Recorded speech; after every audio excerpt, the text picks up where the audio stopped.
चंपई सोरेन का इस्तीफा मंजूर, रामदास सोरेन बनेंगे मंत्री।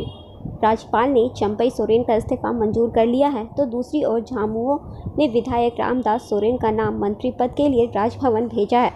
झारखंड के राज्यपाल संतोष गंगवार ने हेमंत सरकार में मंत्री रहे चंपई सोरेन का इस्तीफा मंजूर कर लिया है। झामुमो ने उनकी जगह दूसरे विधायक का नाम भी मंत्री पद के लिए फाइनल कर लिया है। घटाशील से विधायक रामदास सोरेन अब उनकी जगह लेंगे। इसका प्रस्ताव राजभवन को भेज दिया गया है। बता दें कि रामदास सोरेन शुक्रवार को 11:30 बजे मंत्री पद की शपथ लेंगे। रांची में दिन भर खिली रही धूप, बोकारो देवघर में बारिश का येलो अलर्ट। झारखंड की राजधानी रांची में दिन भर तेज धूप खिली रही। मौसम विभाग ने 11:30 बजे चेतावनी जारी कर कहा था कि राजधानी में कुछ जगहों पर गरज के साथ बारिश होगी। इससे पहले सुबह में बूंदाबूंदी हुई थी, लेकिन दिन में धूप खिली रही।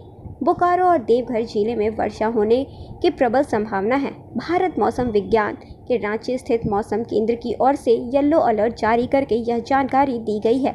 मौसम केंद्र ने थोड़ी देर पहले तत्कालिक मौसम चेतावनी जारी की है। इस चेतावनी में कहा है कि देवघर और बोकारो जिले में अगले 1 से 3 घंटे में गरज के साथ वज्रपात होने की प्रबल संभावना है।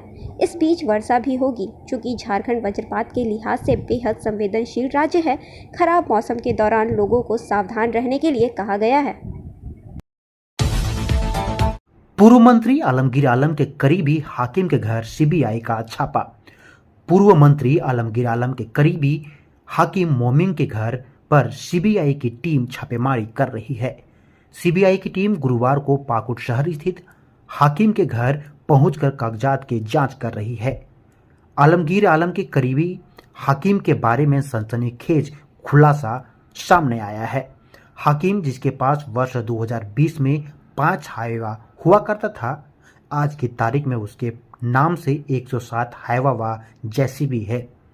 वर्ष 2020 वही साल है जब आलमगीर आलम का ग्रामीण विकास विभाग के मंत्री पद होने का सफर शुरू किया था। हाकिम की तरक्की इतनी तेजी से कैसे हुई, यह समझना ज्यादा मुश्किल काम नहीं है। इन गाड़ियों की अनुमानित कीमत करीब 100 करोड़ रुपए लगाए जा रहे हैं। जनता से सुझाव लेकर विधानसभा चुनाव में घोषणा पत्र तैयार करेगी बीजेपी। झारखंड में विधानसभा चुनाव की तैयारियां जोरों शोरों से चल रही है। भारतीय जनता पार्टी भी संकल्प पत्र तैयार करने में जुट गई है। इस बार भाजपा राज्य में विभिन्न वर्ग के लोगों से सुझाव लेकर अपना संकल्प पत्र तैयार करेगी। इसको लेकर पार्टी के सांसद, विधायक और पदाधिकारी राज्य के प्रमंडल से लेकर प्रखंड स्तर तक पर जाएंगे और हर वर्ग की जनता से संवाद करेंगे। पार्टी सोशल मीडिया प्लेटफॉर्म और व्हाट्सएप के जरिए भी लोगों से सुझाव आमंत्रित करेंगी। भाजपा ने संकल्प पत्र तैयार करने के लिए जनसंपर्क अभियान लॉन्च कर दिया है। भाजपा के प्रदेश अध्यक्ष बाबूलाल मरांडी और घोषणा पत्र समिति के संयोजक अनंत ओझा ने गुरुवार को प्रदेश पार्टी कार्यालय में प्रेस कॉन्फ्रेंस कर इस बात की जानकारी दी। सिपाही बहाली दौर में 28 अभ्यर्थी हुए बेहोश। सरकारी नौकरी की प्रतिस्पर्धा में हर युवक सफल होने के लिए काफ़ी मेहनत करता है। इन दिनों उत्पाद विभाग के सिपाही बहाली को लेकर युवा वर्ग में काफ़ी उत्साहित है। रोजाना बड़े पैमाने पर गिरिडीह के न्यू पुलिस लाइन में 10 किलोमीटर का दौड़ भी लग रहा है, लेकिन दौड़े के क्रम युवा बीच में रास्ते में गिर रहे हैं। गुरुवार को न्यू पुलिस लाइन में बहाली प्रक्रिया के दौरान के क्रम में एक साथ 28 युवक गिरकर बेहोश हो गए। बेहोश हुए युवाओं को आनन फानन में एम्बुलेंस से सदर अस्पताल भेजा गया, जहां डॉक्टर के देखरेख में सभी अभ्यर्थियों का इलाज किया जा रहा है। मंत्री दीपिका पांडे सिंह ने कहा, मांडर और बेड़ों में जल्द ही कोल्ड स्टोरेज होगा चालू। कृषि मंत्री दीपिका पांडे सिंह ने कहा कि मांडर विधानसभा क्षेत्र में किसानों से जुड़ी समस्याओं का जल्द ही समाधान किया जाएगा। उन्होंने कहा कि मांडर और बेड़ों के सरकारी कोल्ड स्टोरेज को जल्द ही चालू करने का प्रयास किया जाएगा। मंत्री गुरुवार को अपने दौरे के क्रम में सबसे पहले मांडर पहुंची, जहां मांडर चौक कांग्रेस के पदाधिकारियों एवं कार्यकर्ताओं के साथ ही बड़ी संख्या में ग्रामीणों ने उनका स्वागत किया। उनके साथ मांडर के विधायक शिल्पी नेहा तिर्की भी थी। मांडर प्रखंड के बूढ़ा खोखड़ा के में कोल्ड स्टोरेज का निरीक्षण करने के दौरान उन्होंने संवेदक से बातचीत की और सभी तकनीकी समस्याओं की जानकारी लेने के बाद उन्होंने कहा कि जल्द ही समाधान के पश्चात निर्माण कार्यों को पूरा किया जाएगा। इसके साथ ही कोल्ड स्टोरेज में बिजली आदि की व्यवस्था भी अविलंब की जाएगी। झारखंड कैडर के आईपीएस एएसएन प्रधान शनिवार को होंगे सेवानिवृत्त। झारखंड कैडर के तेज तर्रार 1988 बैच के आईपीएस अधिकारी एसएन प्रधान 2 दिन बाद 31 अगस्त को सेवानिवृत्त हो जाएंगे। गुरुवार को पुलिस मुख्यालय से मिली जानकारी के अनुसार वह वर्तमान में केंद्रीय प्रनियुक्ति पर हैं और नारकोटिक्स कंट्रोल ब्यूरो के डीजी हैं। 31 अगस्त को रिटायर होने के बाद उन्हें झारखंड पुलिस विदाई देगी। वहीं अगले 5 माह में झारखंड कैडर के 4 और आईपीएस सेवानिवृत्त होंगे। उन्हें अजय भटनागर 30 नवंबर 2024, पूर्व डीजीपी अजय कुमार सिंह और मुरली लाल मीना जनवरी 2025 में और आरके मल्लिक 31 जनवरी 2025 को सेवानिवृत्त हो जाएंगे।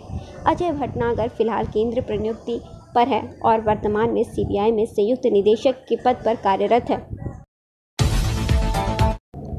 धनबाद से कोयम्बटूर के लिए स्पेशल ट्रेन 4 सितंबर से। रेलवे ने आगामी पर्व और यात्रियों की भीड़ को देखते हुए धनबाद से कोयम्बटूर के लिए स्पेशल ट्रेन चलाने का फैसला लिया है। यह स्पेशल साप्ताहिक ट्रेन 4 सितंबर से 1 जनवरी तक चलेगी। यह ट्रेन कोडरमा, गया, प्रयागराज, विजयवाड़ा के रास्ते जाएगी। रेलवे की ओर से जारी नोटिफिकेशन के अनुसार ट्रेन नंबर 03325 03326 धनबाद से कोयम्बटूर के लिए 4 सितंबर 2024 से 1 जनवरी 2025 तक हर बुधवार को रवाना होगी। वहीं कोयम्बटूर से 7 सितंबर से 4 जनवरी 2025 तक हर शनिवार को धनबाद के लिए खुलेगी।